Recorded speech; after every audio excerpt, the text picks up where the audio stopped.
Hey, it's Ryan from McCarthyMusicSchool.com, and today I'm continuing my series on the essential skills needed to play modern worship music on piano. Last time we looked at chords and the steps you need to go through to find out which notes go in which chords, and also how to read a chord chart. So if you haven't seen that video, you'll definitely want to check that out. I have all of these videos in a playlist on my channel, so check out that video as well. Today we're looking at chord transitions, how to quickly and easily move from one chord to the next as you play. And it involves something called chord inversions. So if you're not sure what those are or how to use them when you play, this video is definitely for you. So let's take a look. So here we have our chord chart for In Christ Alone, like we were looking at in the last video. And let's review a little bit. Let's find this D chord here and this A chord. So we'll start with D. We'll find the D note. That's the root note of the chord. That's the note that the chord is named after, D. And then we're going to count up 4 half steps, 1, 2, 3, 4, to find F sharp. And then we're going to keep counting up to 7, 5, 6, 7, A. So now we have D, F sharp, and A. There's our D chord. And let's review the A chord. Start with A, and then count up 4 half steps. 1, 2, 3, 4. C sharp. Then we're going to keep counting up to 7. 5, 6, 7. E. So our A chord is A, C sharp, and E. And when you're transitioning from the D chord to the A chord, if you play them in this configuration, what you have is actually quite a big jump that you have to make in order to get from the D chord up to the A chord. And when you're playing modern worship music, when you transition from one chord to the next, you actually want to keep those chords as close together as possible. So you're actually moving only a small distance from one chord to the next. And the way you do that is by utilizing something called chord inversions, and I'll explain what those are right now and how to use them. Right now what we have is these 2 chords. Let's start with the D chord. This is actually in what we call root position, and that's when the root note of the chord is the bottom note of the chord, and everything else kind of is built on top of that. So we have D as the bottom note, F sharp and A are above it. But there's actually more than one way to play a D chord. What if we take this D, and instead of playing it down here, we actually play it up an octave. We play the next D up here. Well, now we have F sharp, A, D in that configuration. Now I'll just play that with one hand. There we go. It's still a D chord, but what we have here is actually a D chord that's in first inversion.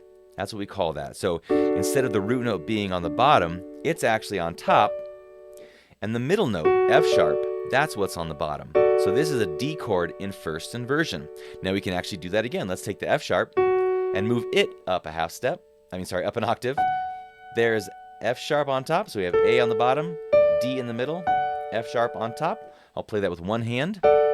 There we go. It's still a D chord, but now it's actually in what we call second inversion. And if we do it one more time, take the A, move it up an octave. Look what we have, D, F sharp, and A. We're back to root position again. So a D major chord has 3 positions, 3 inversions. Root position, first inversion, second inversion. And now let's take a look at how we can use inversions to help us move from one chord to the next. If we play our A chord down here, we have A, C sharp, and E. And now let's move the A up an octave, and we're going to play the A in first inversion. So C sharp, E, A. I'm just going to play that with my right hand just like that. And I know that sometimes playing the black keys with your thumb can be a little bit awkward, but that's just something that the more you do it and the more you practice it, the easier it gets, the more comfortable it gets. And frankly, it's just something that you need to get used to in order to really be proficient at playing modern worship music on the piano. All right, so let's say we're starting at this song at the very beginning, In Christ Alone. We're going to start with a D major chord. In Christ Alone. So we have D, F sharp, and A. Then instead of having to jump all the way up here for the A chord, look what we can do. We can keep the A right here with our pinky and just move our other 2 notes down to C sharp and E. So now we have an A chord that's in first inversion, and we can actually transition a lot more easily from the D to the A. Look at this. We have D chord, A, D, A. my hand is really barely moving. My 5 finger, or my pinky, is actually just staying on the same note, as opposed to having to jump all the way up and all 3 of my fingers are moving up the keyboard to the next chord. That's just one small way that we can make this piece a lot easier. So we have D chord, in Christ alone, my hope is found. So we've kept the A chord closer to the D chord, or at least our hand position closer to where we started, by using an inversion of the A chord. All right, let's take a look at this G chord to see if we can do something with that. He is my light. Okay, so normally we found the G in root position here with G, B, and D. But let's see if we can find an inversion that will work a little better for us. In fact, what I'm going to do is I'm going to play it in second inversion down here. So instead of having the G be on the bottom, the G is going to be in the middle. We'll have D on the bottom, G in the middle, and B on top. And the reason I'm going to play it in that configuration is because I will show you it'll actually make a difference when we come back to the D chord.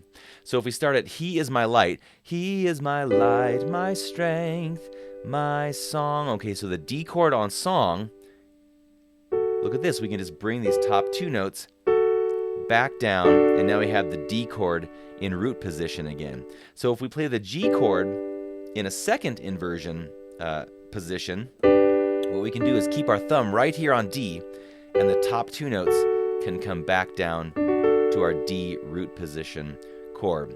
So let me do those top 2 lines, these first 4 chords one more time. In Christ alone. Here we have D in root position. My hope is found. We have A in first inversion. So we have A stays the same on top, and just these 2 notes move down to C sharp and E. He is my light. I'm just going to move my hand up here, put my thumb back on D, and this time have G and B in my upper fingers with my middle and my pinky finger.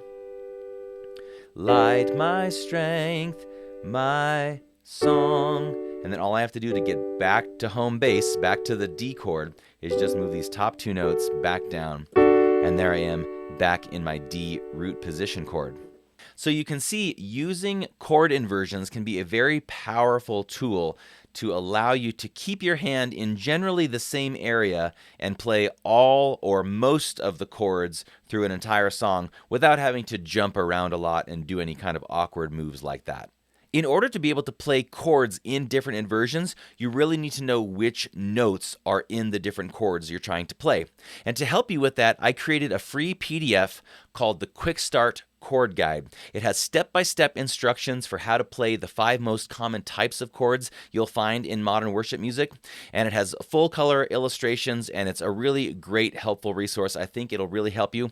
You can find it at mccarthymusicschool.com/guide. Download it there for free, and keep it with you when you're trying to practice, and it'll help you get better and better at recognizing chords and being able to play the different chords you'll find. And as you get better at playing chords, make sure to practice them in the different inversions. So for instance, don't just play a D major chord in root position, but practice playing it in first inversion and second inversion as well. And the more proficient you get at playing chords in the different inversions, the more it'll help you keep those chord transitions closer together as you play, and that'll just make it a lot easier for you to play through the different worship songs you're trying to learn. All right, that's it for today. Make sure to check out my Quick Start Chord Guide, and I will see you in the next video.